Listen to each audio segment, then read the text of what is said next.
Investimentiin qonnaa ilaalchawwanii fi eeggattummaa cabsee tattaaffii isaatiin jijjiirama teekinooloojii qonnaa fi oomisha fiduu akka danda'uu fi akka isarraa eegamu amanee maalummaa fi barbaachisummaa paakeejii jijjiirama qabatamaan dhiyeessuun investimentii irraa bu'aa guddaan akka argamuuf xiyyeeffannaan itti kennamuun ejjennoo cimaa fi abbaan qabeenyaa kamiyyuu hojiidhaaf of qopheessuu gochuun baay'ee murteessaa kan ta'edha. Naannoos ta'e biyyi tokko dhimma investimentii fi dhimma qonnaaf xiyyeeffannaa kennuun guddinaa fi misooma biyyichaas gahee guddaa kan qabudha.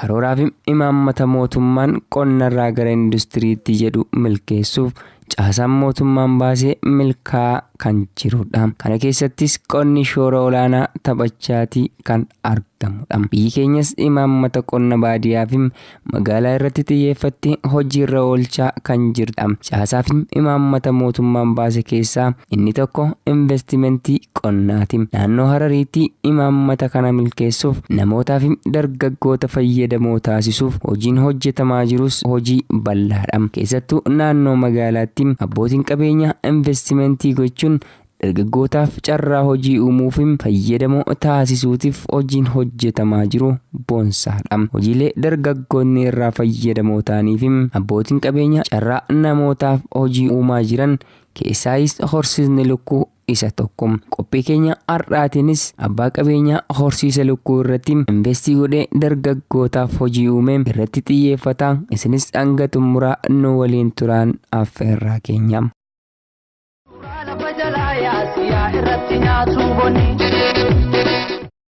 Hojiin horsiisa lukkuu bu'aa hedduu kan qabuuf bu'aa guddaa kan agarsiisudha.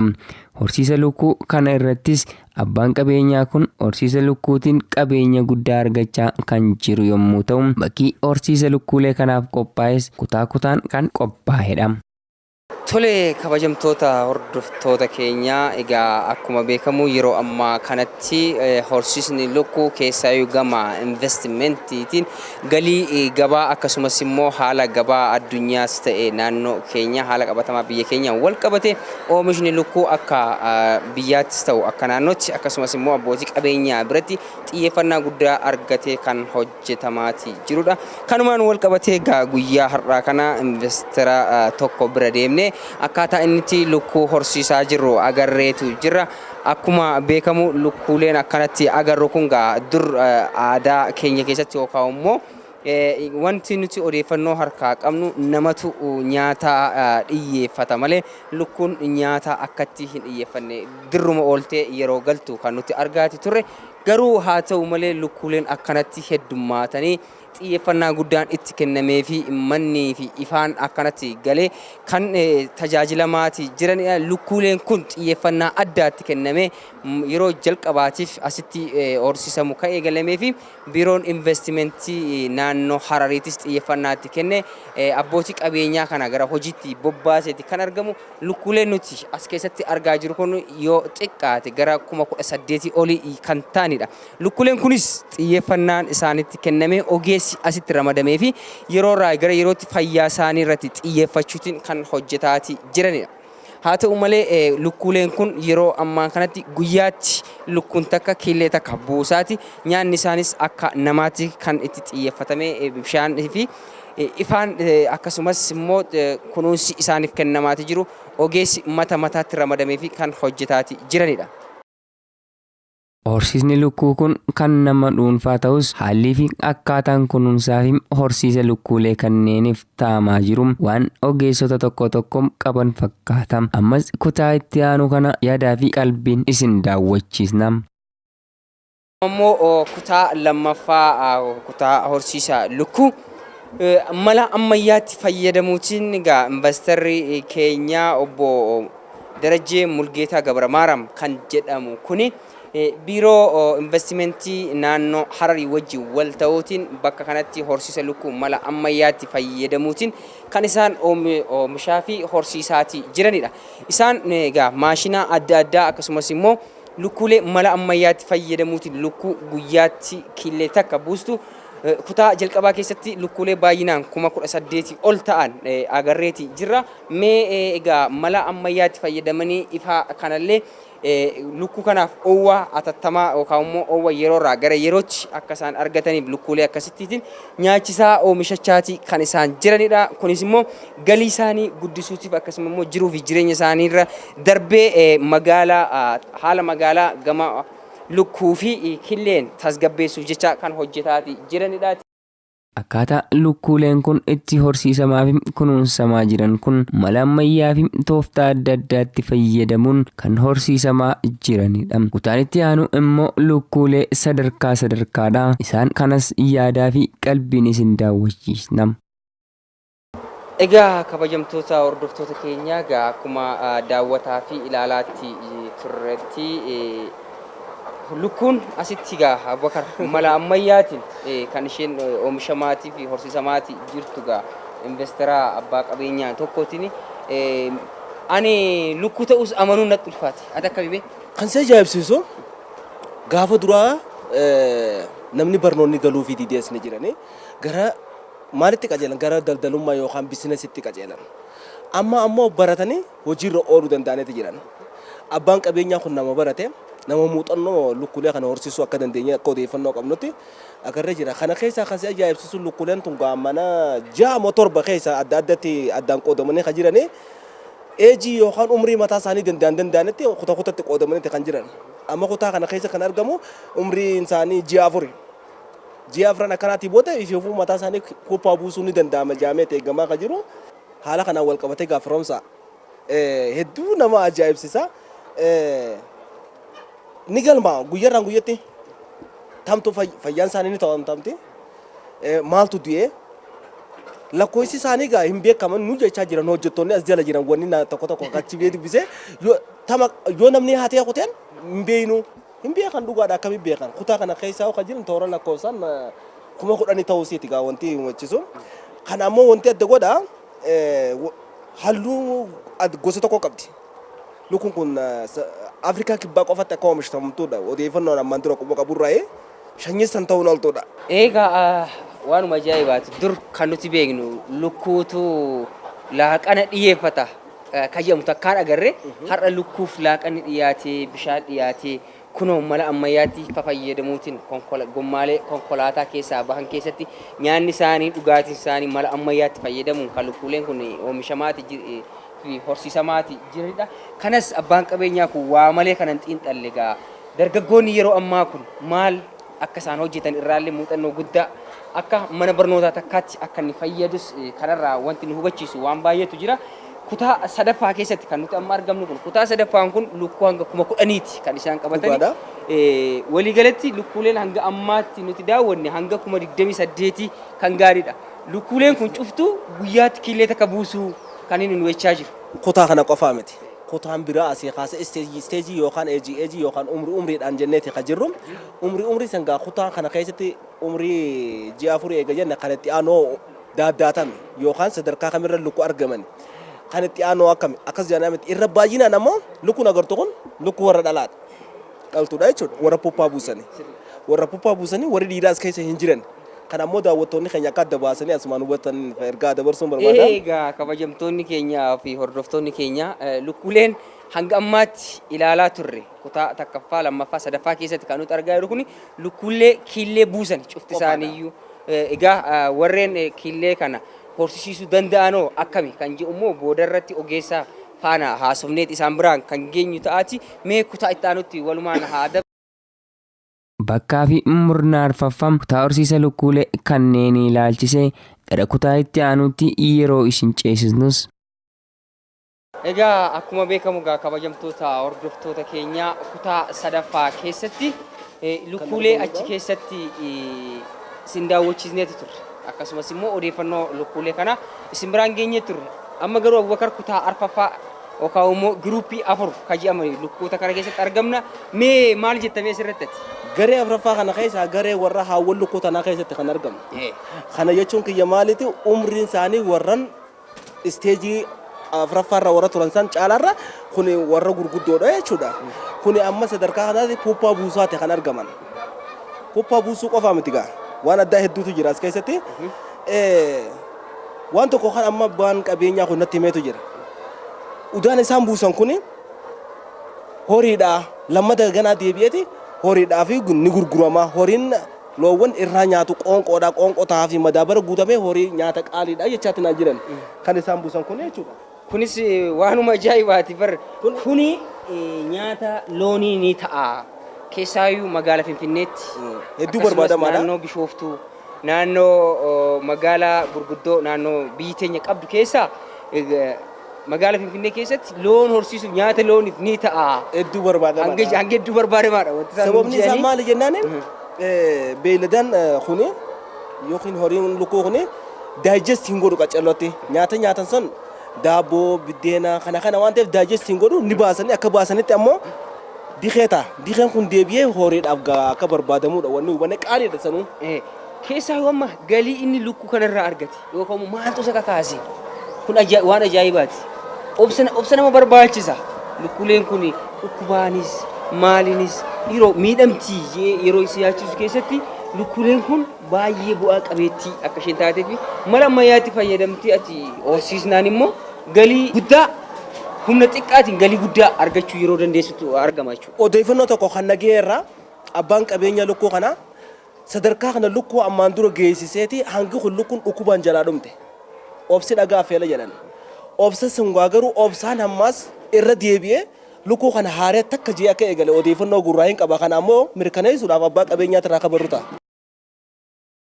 Murni biroon immoo kutaa shanaffaa keessatti kan argamanidha. Kutaa kana keessatti adeemsaa fi muuxannoo abbaan qabeenyaa irraa kan ka'e lukkuulee kana kutaan qoqqoodee kan horsiisaa jiru yommuu ta'u kutaan itti aanu kunis.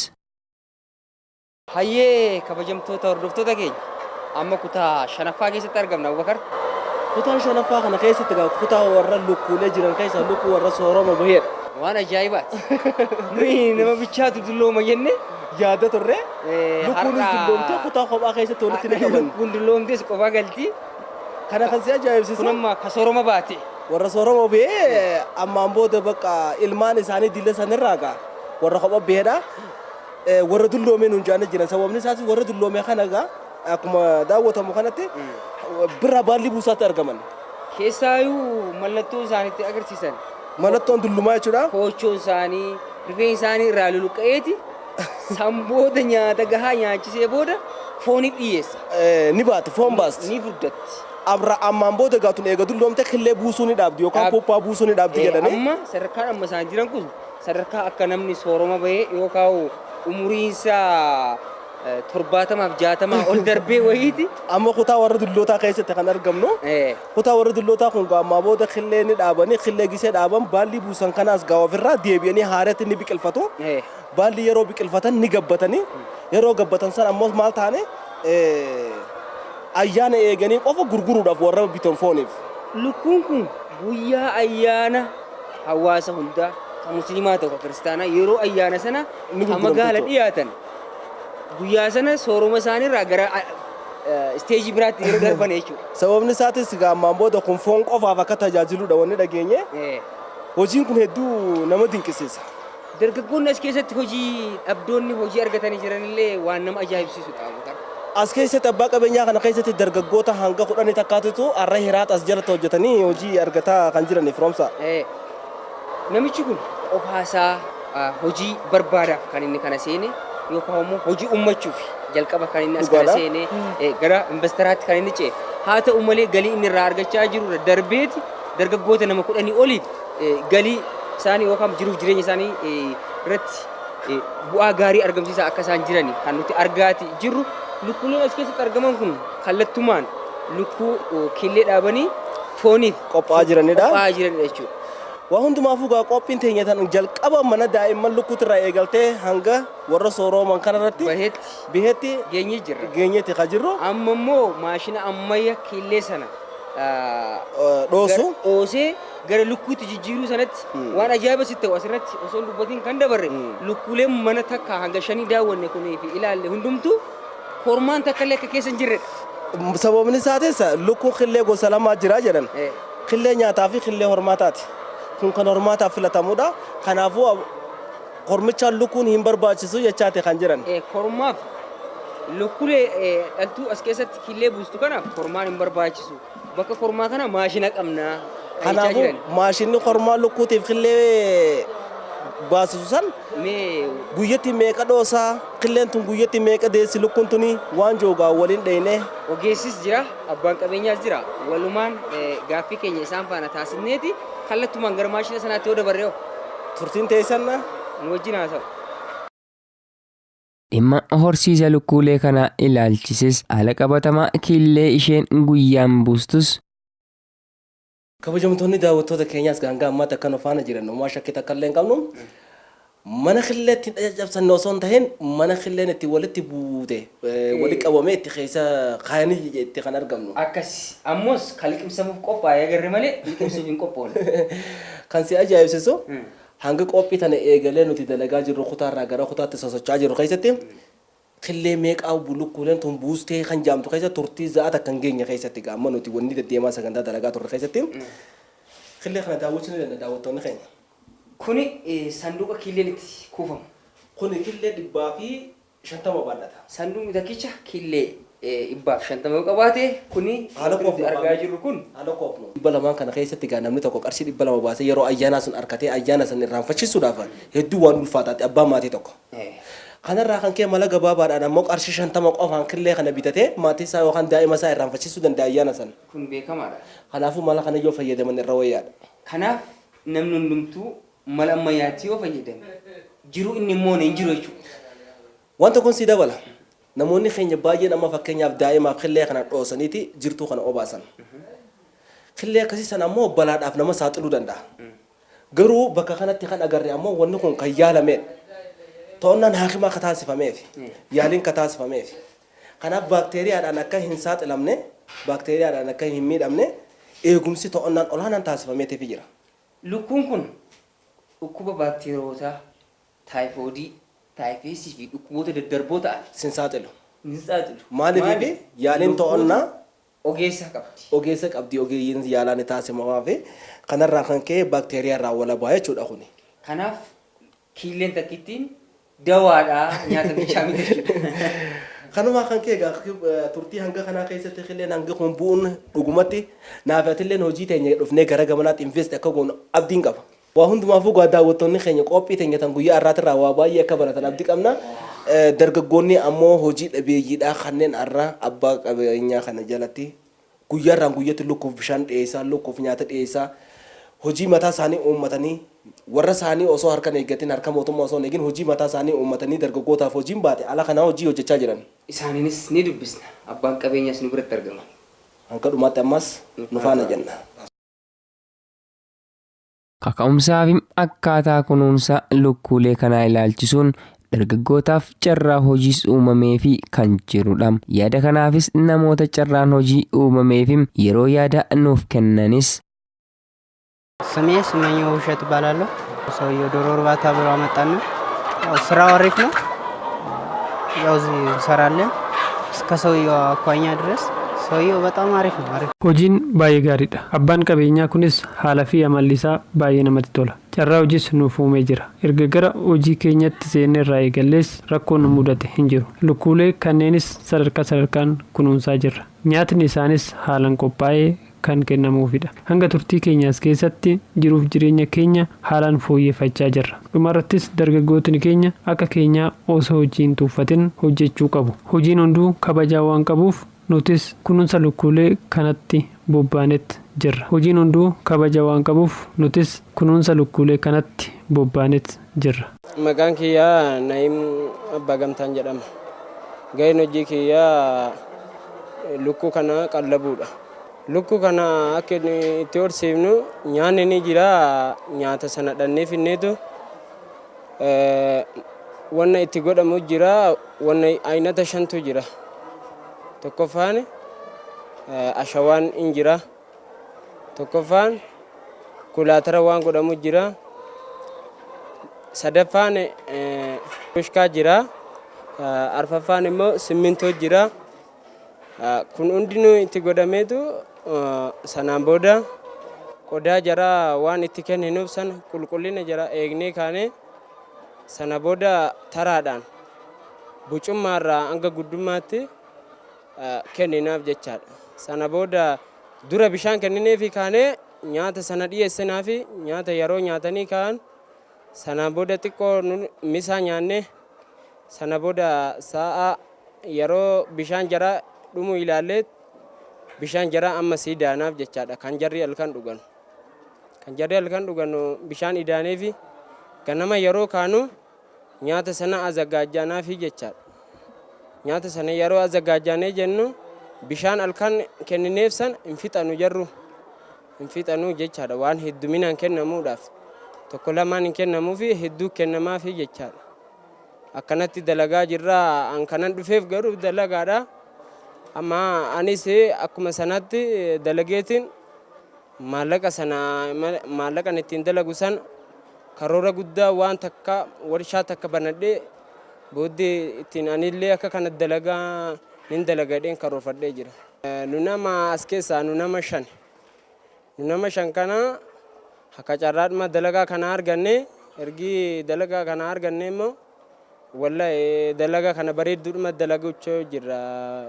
Nusigaa qalbiidhuma jara fayyimnee ofiif fayyadamuu jiran jedhaan akka kiyyaatti. Dargaggoo akka kootiitiif kan inni dabarsuu dhaamsa akka kanaatti fixinatiidhaan hojjetanii otoo akka kanaatti hundinuu dalagaa kana dalagatanii iyyuma keessaa ba'anii hawaasallee uummata kana iyyuma keessaa baasanii jedheetan abdadhaan akkana jedheen dabarsaaf dhaamsa.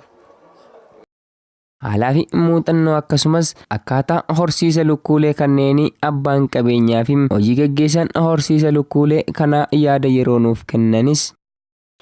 ደረጀ ሙልጌታ እባላለሁ። የሙልጌታና ልጆቹ ዶሮ እርባታ ቴክኒካል ማኔጀር ነኝ። ይህ ፕሮጀክት ማለትም ሙልጌታና ልጆቹ ዶሮ እርባታ የተቋቋመው በ2002 ዓመተ ምህረት ነው። ከሐረሪ ብሔራዊ ክልላዊ መንግስት ባገኘ ነው 5000 ካሬ ሜትር ቦታ ላይ እና ከልማት ባንክ በተገኘ የፋይናንስ እገዛ የተቋቋመ ነው። Maqaan koo Darajee Mulugeetaan jedhama. Waldaan kun yeroo duraatiif Mulugeetaa fi ijoollee isaa kan jedhu ture. Mana nyaataa fi horsiisa lukkuu kanaatti hojii gaggeessaadha. Piroojeektiin horsiisa lukkuu kanaa kan eegale bara 2002 yommuu ta'u, bulchiinsa mootummaa naannoo Harariin deeggarsa lafaa kaara meetira 5,000 argachuun hojiitti galle. Akkasumas baankii misooma Itoophiyaa irraa deeggarsa faayinaansii argachuun kan eegalamee fi dhaabbateedha. Hojiin kunis kan eegale baay'ina lukkuulee 4,000tiin ture. Kana booda haadholee lukkuu Hoolaandii irraa fiduun horsiisni kun kan eegalame ta'uusaati. Kunis kanaan osoo jiru erga hojii horsiisa lukkuu kana eegalees lukkuuleen 20,000 ol ta'an sababa dhukkubaan nu duraa dhumaniitu turan. Sababa kanaanis hojiin keenya yeroo murtooftuuf addaan citee kan turedha. Gama deeggarsaan wal qabatuun biiroo investimentii naannoo Hararii haalaan galateeffachuu barbaada. Dabalataanis biiroo qonna naannoo Hararii waliinis walitti dhufeenyi keenya cimuu qaba. Manni horsiisa lukkuu kanaa hojii dhabdoota 10f hojii uumeeti jira. Gama birootiin immoo gama biiroo bishaanii fi dhangala'oo naannoo Harariitiin bishaan waan nu barbaachisuuf furmaata waaraa nu kennuu qabu. Gama deeggarsaa fi to'annaa hordoffii investoroota ilaalchisem keessaa horsiisa lukkuulee kanaatiin wal qabsiisne ogeessa biiroo investimentii naannoo Hararii kan ta'aniifis gaafii dhiyeessineetii jirra. Maqaan kiyya Addus Bakar Aliiti. Gaheen hojii tiyyaa ogeessa hordoffii fi deeggarsaa piroojeektii investimentii naannoo Harariiti. Akkuma beekamutti iddoon piroojeektiin kun bara 2002 lama naannoo sanii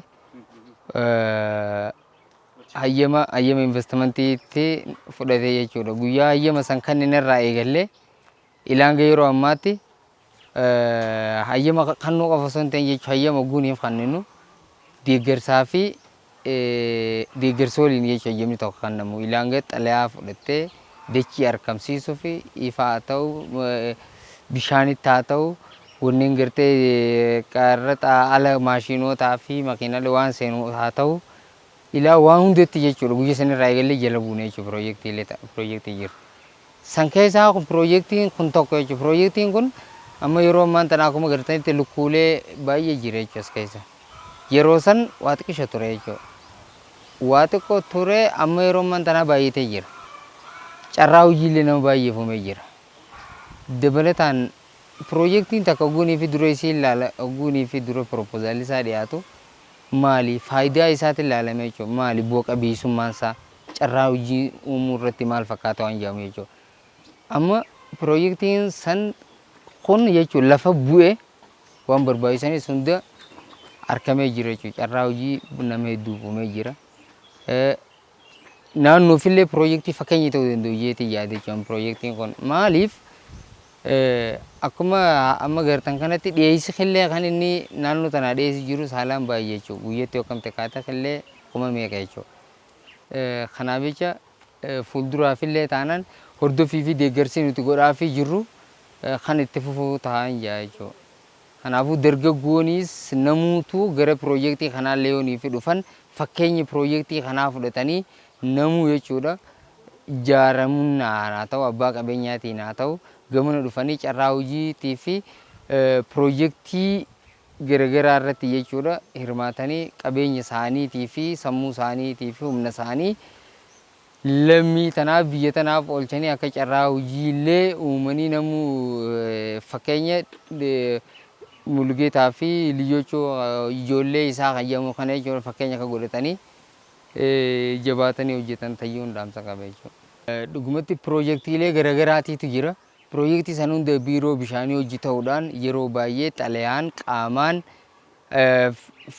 barreeffamaan jechuudha. Qaamaanis taanee piroojeektii garaagaraa kan gartee rakkoo qabaachaa turanii jedhamu maaliif amma akkuma beekamu naannoon teenya waggaalee dabran keessatti rakkoo bishaanii guddootti isee qabatee ture. Piroojeektiin garaagaraa hir'ina rakkoo bishaaniitiin dhaabbatanii turan jechuudha. Garuu eeganii fi piroojeektiileen gartee amma bishaan duraan dirree ijaarraatiidha gata harkisan dirree dhawarraa sanillee giyaa ta'uu dhabee amma erarii piroojeektii haareeni kan jala kanaa ol dhufaa jiruus ni jira jechuudha. Kan ammallee hojii eegalee jira jechuudha piroojeektiin isaa. Kanaaficha nutis piroojeektii amma Mulugeetaa fi ijoollee isaa hayyamu kan horsa beelee horsa lukkurra akka hirmaatee hojjechaa jiru kana xalayaanis taanaan jechuudha. Yeroo amma gartee odeeffannoon kun nugeerraa eegalee jala buunee jechuudha barreeffamaanis biiroo bishaanii isa wajji qaamaanis jechuudha rakkoo kana ni furraa jeetiin yaada jechuudha gama kayyaana. Deeggarsi nuti goone takka guyyaa hayyama kan sanirraa eegalee jechuudha.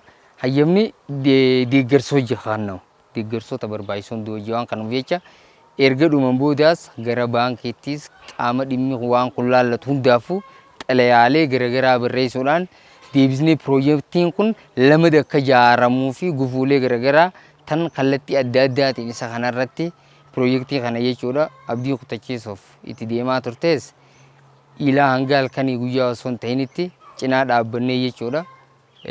Asiin geenye jirraa tayyattuun qaba jechuudha. Fuulduraafis rakkoolee dhufuu hunda akkuma asiin dura dabarsinetti deeggarsa keenya kan isa cinaa hin dhabamne ta'uun ibsa jechuudha. Egaan kabajamtootaam hordoftoota keenyaam nutis dhimma horsiisa lukkuuf xiyyeeffannaa abbootii qabeenyaa gama investimentiitiin taasisaa jiran irratti sagantaa qopheessine kanumaan xumurram.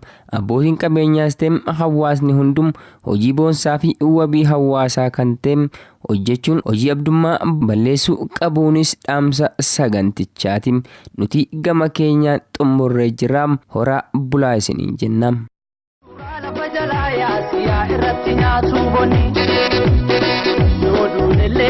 Irratti nu haa jeesu haadha nama deessee qonni. jalaa yaasiyaa irratti nyaatu bonni. Yoo duunellee irbii irratti nu haa jeesu haadha nama deessee qonni.